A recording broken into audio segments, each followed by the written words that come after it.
Welcome to the Spunky Spirit Podcast. I'm your host, psychic medium Carrie Muggs. This is where we learn all things spirit, everything from spiritual gifts, awakenings, ghosts, aliens, and starseeds. Nothing is untouchable, but always fun and spunky. I am honored to be on this spiritual journey with you, so make sure you hit the subscribe button so you never miss an episode. Hello, and welcome to this episode of Spunky Spirit Podcast. I'm Carrie Muggs, and this week we are going to talk about some of the stuff. I took a trip to North Carolina last week, and I had so many spiritual experiences that I'm going to talk about them on the podcast this week. As you know, if you follow me, I went on a ghost walk, and some awesome things happened to me on that ghost walk, but also there was some amazing things that happened during the week that were super spiritual and awesome and paranormal at the same time. So I'm going to talk about all this thing because even when you're on vacation, I know I went there for work, but even when you're in a little bit of rest too, you can see signs in everything, right? Like, and I mean that in a good way. Like the Native Americans but they believe that you can see signs in everyday things, like signs from spirit. And I'm not just saying that you can see signs and make them up and imagine them. I'm saying that there are lessons in every detail of your life somehow. And so I try really, really hard to be always aware of what's going on around me and the lessons that they're trying to teach. Because sometimes when you're going through certain things in your life, the things that you see can teach you and they can let you know that spirit's there with you. So to begin with, I'm not a beach person. I am totally forest, trees, mountains, rivers, lakes. I've been to Cancun a few times and the beach there was beautiful, but it's beautiful and it's enormous but I've been getting, this time I went to the North Carolina beach, and this beach was where Blackbeard did a lot of his travels, and he would attack merchants. It's the place of Cape Fear. If you go to Wilmington, there's lots of movies have been, in fact, the house that we stayed at, the house right next to us was where they filmed The Knights of Rodanthan, I think, which is a Nicholas Sparks movie. They do Dawson's Creek. They filmed Dawson's Creek in Wilmington, North Carolina. It's just like the East Side Hollywood, I guess. And so it's just kind of a magical place anyways. And I love the history of it. I love the history of Blackbeard being there. And we learned a lot of the history on the ghost walk. But so anyways, the first couple days we get there, it's crazy beautiful. Every single moon is beautiful. The weather's perfect. It's just such a spiritual experience. And every sunset, it was really, really hard actually for me to leave. But the first night we got there, I was talking to my friends. So I go there with my friends, my high school friends from back in the day, and we were talking about spiritual things, like really deep conversations. And one of my friends took a picture of me while I was talking. And the picture came out really blurry, and there was a white, like gold face in front of my face. And I'm not saying that it was saying that I'm super spiritual. I'm just saying it gave me validation that I'm not alone in this work, that there is something or somebody guiding me and watching over me and protecting me. And when I connect, something takes over. Now, I don't want to say I'm channeling, but it just validated to me. Even my friend said that once I start going to the readings, I change. And so I feel like it's just like a whole different demeanor for me. And that validates me because it really lets me realize that I am just the medium. I am just the medium, that this is a bigger thing outside of me. There is a spirit that guides me or connects me. And I thought that was amazing. I thought that was amazing validation.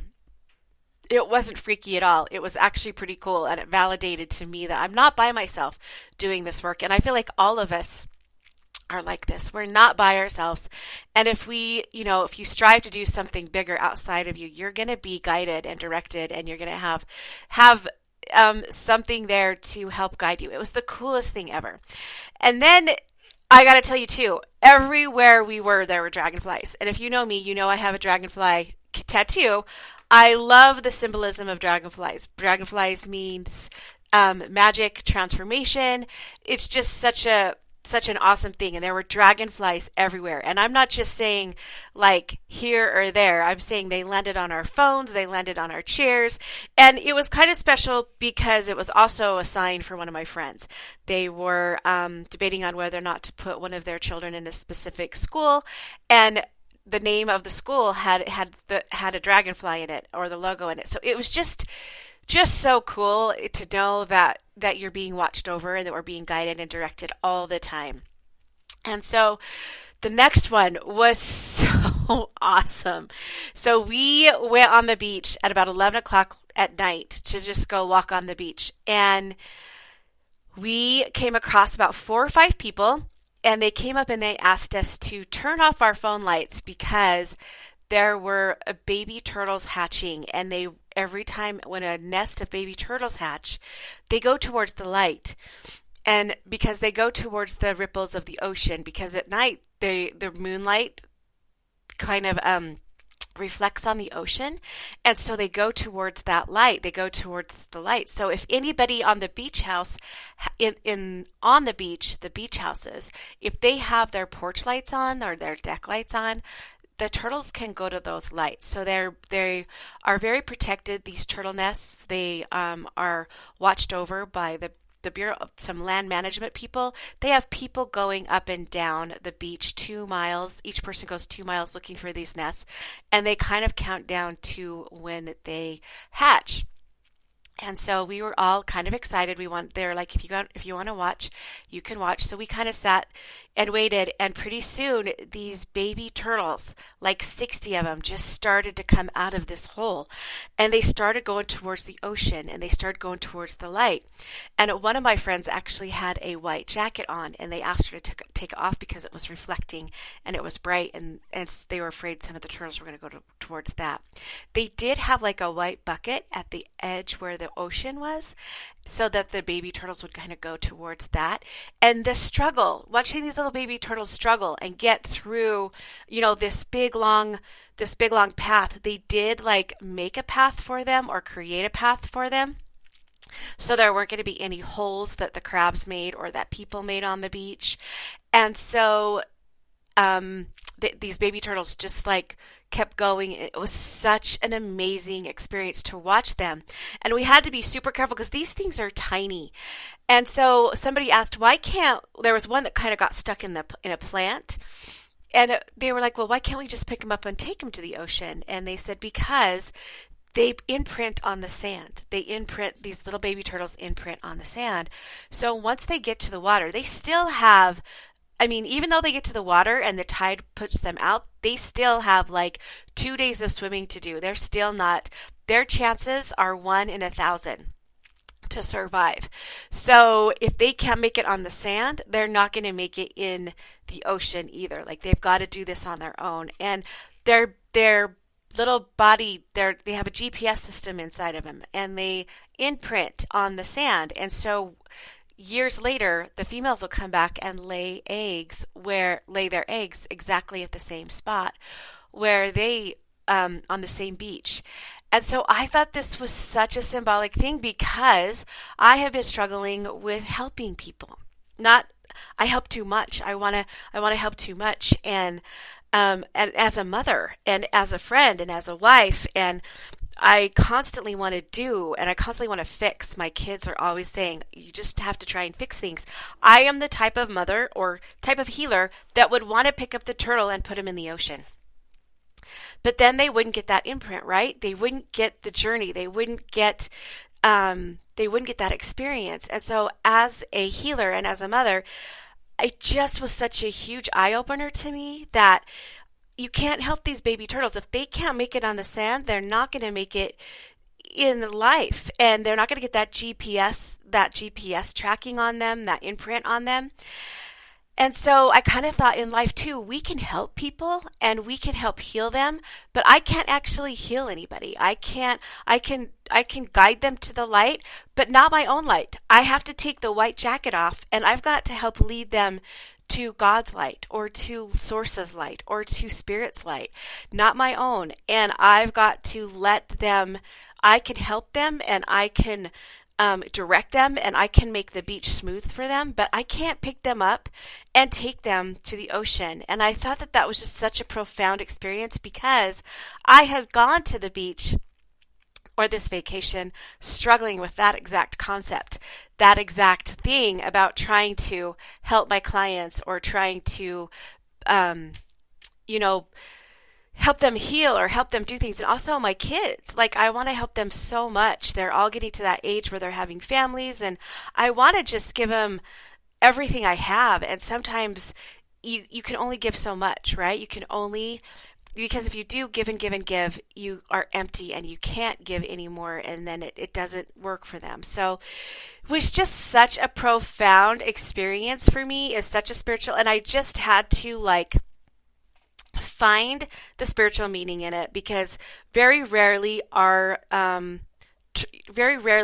is it seen. There was a guy there that had lived there for 12 years and he said the whole 12 years he's been there, he's never witnessed a turtle nest hatching like that. And so it was just crazy the things that we got to see because it wasn't very common, like so many dragonflies weren't that common. Watching the eggs, the turtle eggs hatch wasn't that common. It just wasn't a coincidence to me that we were there at that time. Who goes walking on the beach at 11 o'clock at night? And there were nests all over, guarded and watched over, and still my friend has never seen a nest hatching. So it was just such an amazing experience, and I was so grateful, and it was so humbling and so beautiful, and as humans, I just think that it just made me so grateful to be in the now and where I'm at now, and try not to keep my head in the clouds and just stay grounded at where we are on this beautiful planet. So then I went on a ghost walk, which was awesome, and it's called the Old Ghost Wilmington or something, Old Walk of Wilmington. I can't even remember, but I will look it up. It's so awesome. It's like one of the top 5 in the nation. I'm trying to look it up right now. Ghost Walk. Let me see. thehauntedwilmington.com. Okay, so Ghost Walk of Old Wilmington, that's what it's called. They also have a haunted pub brawl. I didn't go on that, but I went on the Old Ghost Walk, and it's awesome because that area has such history. Such yellow fever went through there. Blackbeard ships were there. They would Shanghai men there, and that's when men would go into brothels or bars, and they would get drugged, and they'd wake up on pirate ships, and they'd be forced to live the life of the pirate life. Just crazy, crazy times. And so when I'm going to take a break, let you know what's coming up, and then we will talk about the Ghost Walk. Okay, so if you think you're going through your awakening, if you're having lots of 1111s, or you're going through some physical things, I have an awakening course. It's at carymuggs.com, CARIMUGZ. It talks about the chakras, about protecting yourself against lower frequencies. It talks about the clairs. It talks about your guides. It talks about all different kinds of things that you might experience when you're going through awakening. It's an 8-week course, and every week you get a new theme or a new subject in your email, or that you can get to on my website.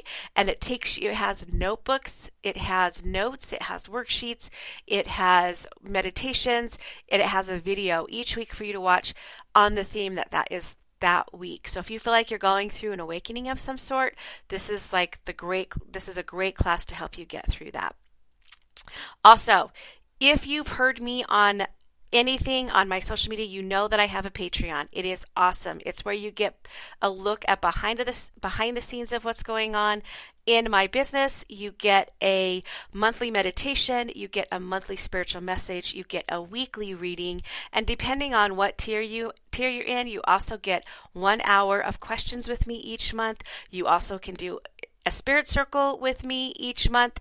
It is amazing. We also have a chat place on Discord where we can talk about things in general or workshops coming up. I'm going to be doing a workshop pretty soon on protection.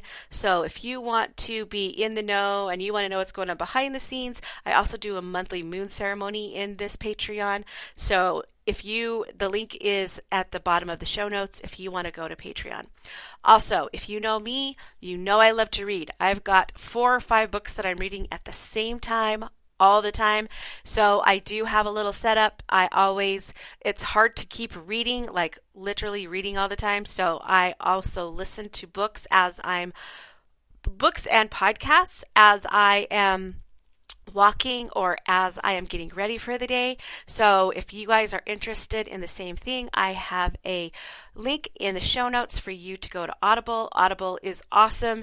It helps me listen to all my books. If you sign up, you can get $15 off your first book of the month for free, and it's awesome. So if you want to go to the show notes and click on Audible, then you'll be able to join Audible and listen monthly to the different books because I love books. And there's a new book by Samantha Fay. You can get it on Audible too. I have heard that if you want to know a lot about spirit, you need to look into Greek mythology or even like Viking what is it called?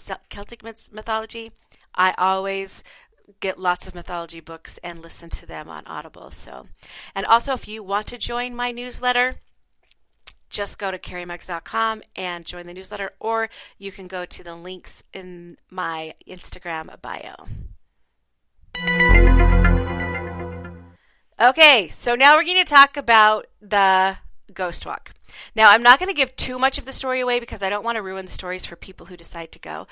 But this ghost walk was awesome. It was a lot of history and it's a lot of walking. So if you're not a history buff, there wasn't like a lot of, you didn't see any hauntings. You just heard the old history, the old stories of each of the places that you went. But it was so, so cool.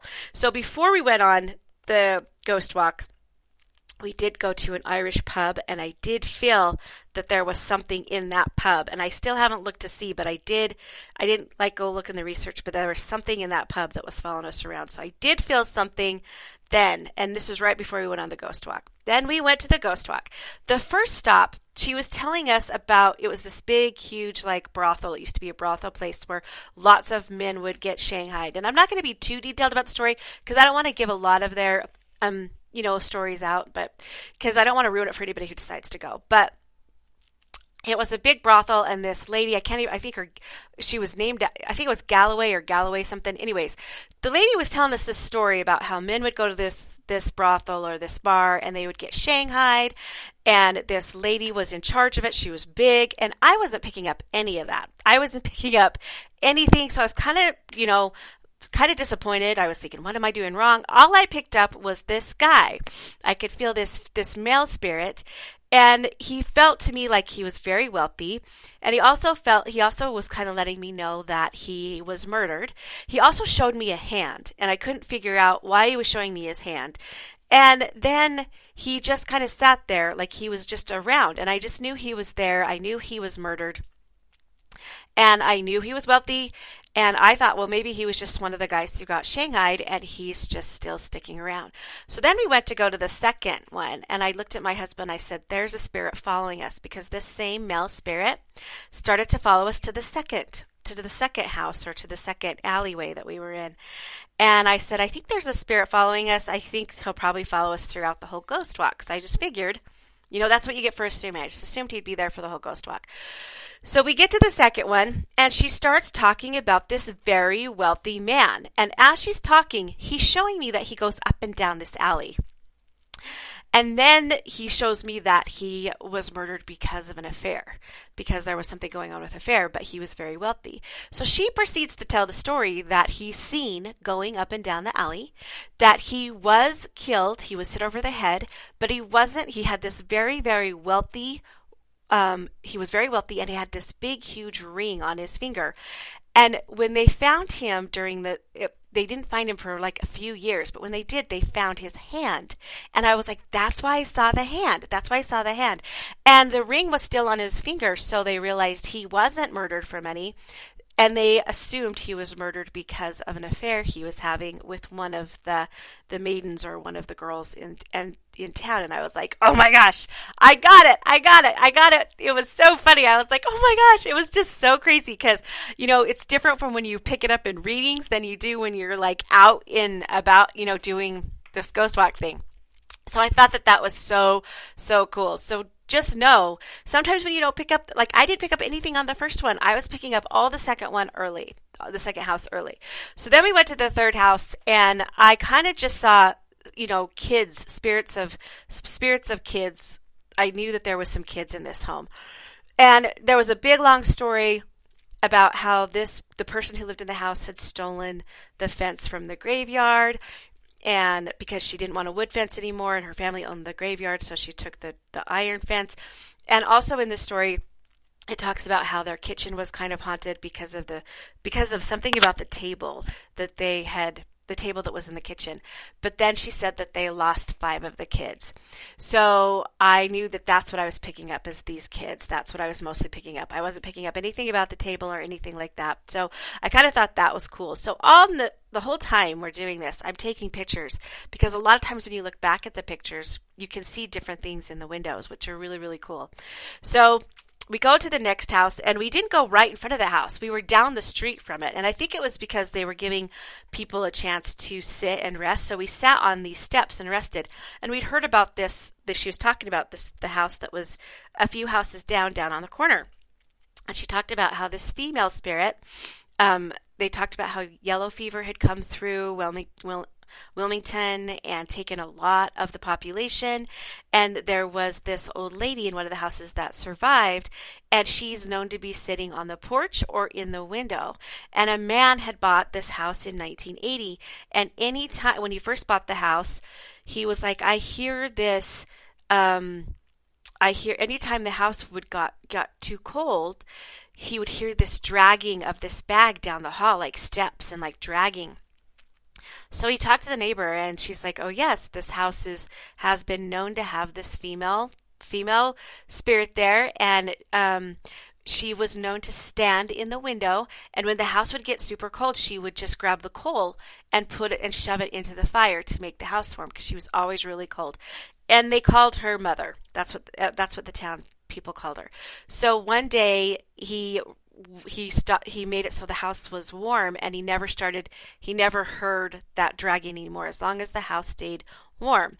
And so then he was going to put a chair in the window and scare the neighbor, and when he did, the chair started rocking by itself. So it was just a big long thing. So we go in front of this house, and I take a picture, just like I'm taking pictures of all the other houses, and I just kind of forget about it and move on. And then we go to the last house, and when I get there, I know that there's a male ghost, a male spirit there, and a female spirit there. And I know that the male spirit died of a broken heart, and he was very sad. So I just assumed that this was a male figure, a male spirit, and his wife died, and then he died. But when she proceeds to tell the story, he's a captain. And he got sick, he got a cold, and he got worse and worse and worse, and he started to go downhill.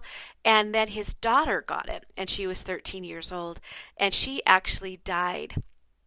And he felt so bad that they say he died of a broken heart because he felt like he gave her the sickness. So I was so amazed because I was like, oh my gosh, I saw the female and the male. I knew they were there, but I got the story wrong. So just know, everybody's a medium, right? So even though you get a story or you get signs and symbols, just because you're not 100% accurate, that's okay. And it just goes to show that not all readings are 100% accurate. Because if I would have seen that in a reading, I'd have been like, there's a husband and a wife here, and I would have been wrong, right? So just know that.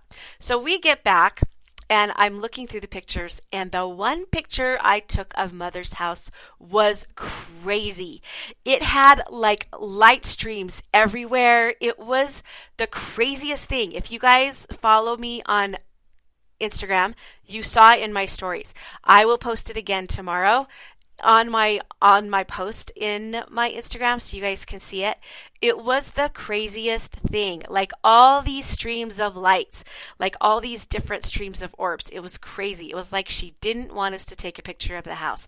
And in the background, the house looks really kind of dark and creepy. You can't even really see it. It was the craziest thing. I was like, okay, I guess she didn't want us to take a picture of the house. But it was so awesome. It was so awesome and so crazy. So it was just a fun week, you guys. It was so awesome. I'm starting to go more. It was just a validation. I'm kind of starting to go more into paranormal stuff because of the science of it. I want to figure out stuff. I want to know why. Are there really spirits that don't go to the light? Are there really spirits that are kind of still lingering? Why are places haunted? I'm not going to put myself in danger, but I want to know why.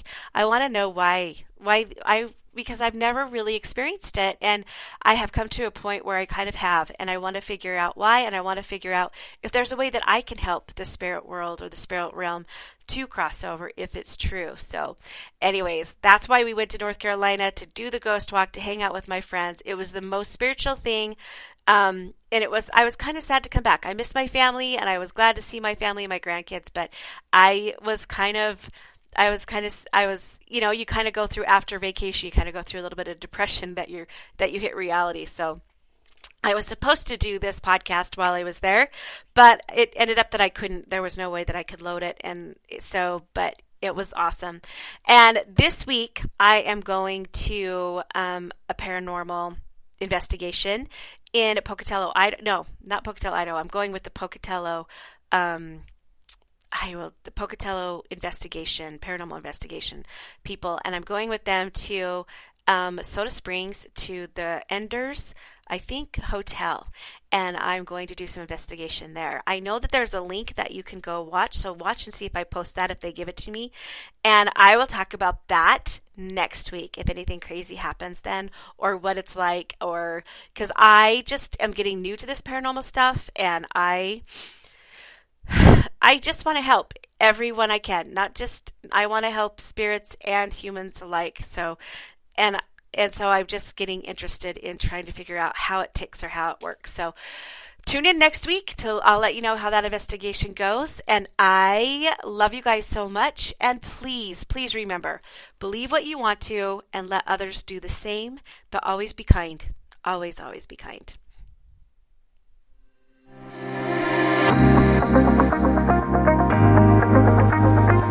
If you liked this podcast, please share it with others or subscribe to it so you never miss an episode.